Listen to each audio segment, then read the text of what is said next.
তৃণমূল কাদেরকে রাজ্যসভায় পাঠাচ্ছে তাই নিয়ে বিপুল আলোচনা। প্রথমত মেনকা গুরুস্বামী, যিনি একজন স্বঘোষিত লেসবিয়ান এবং তার পার্টনার হচ্ছে অরুন্ধতী, আমি যতদূর জানি অরুন্ধতী রিজ্জু।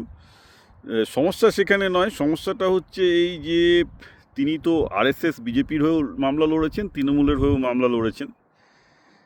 তো অনেকেই ভাবছেন যে তৃণমূল তাকে নিয়েছে যাতে তিনি রাজ্যসভায় মানে ডিবেট করতে পারেন, হয়তো তাই। আমার ধারণা তৃণমূল দুটো কথাই ভেবেছে। একটা হচ্ছে যে এই গুরুস্বামীর সাথে, মেনকা গুরুস্বামীর সাথে কিন্তু বিজেপিরও খুব ভালো সম্পর্ক। আমার ধারণা দিল্লিতে তৃণমূলের এমন একজনকে দরকার যিনি একদিকে রাজ্যসভায় তর্ক করতে চাই পারবেন, আবার বিজেপির সাথে ভালো সম্পর্ক রাখতে পারবেন। তো সেটার জন্যই হয়তো নিয়েছেন। I think that is a good fit.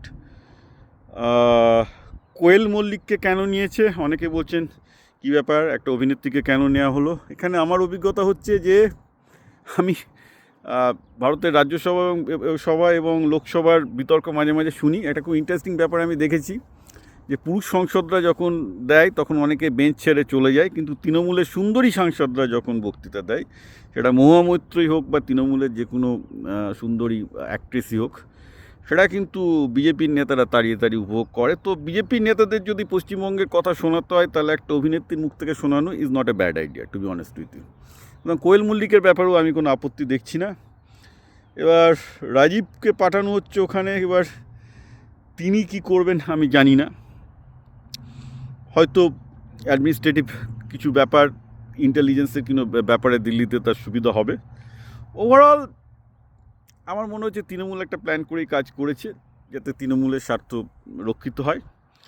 R liberal গোষ্ঠী যে খুব চেঁচাচ্ছে যে মেনকা ভারতের প্রথম সমকামী এমপি হতে চলেছে, যে প্রথম ঘোষিত লেসবিয়ান, আমার মনে হয় এই জিনিসটা নিয়ে আলোচনা না করাই বেটার। কারণ তৃণমূল, বিজেপি, সিপিএম, ভারতের কোনো পার্টি লিবারাল নয়। মেনকাকে দরকার তৃণমূলের কারণগুলো আমি বলেছি, তাই জন্য করেছে। এবং তৃণমূলের চয়েসগুলো বেটার, আমি বলবো ভালোই চয়েস করেছে, তাদের পার্টির স্বার্থের জন্য ঠিকই করেছে।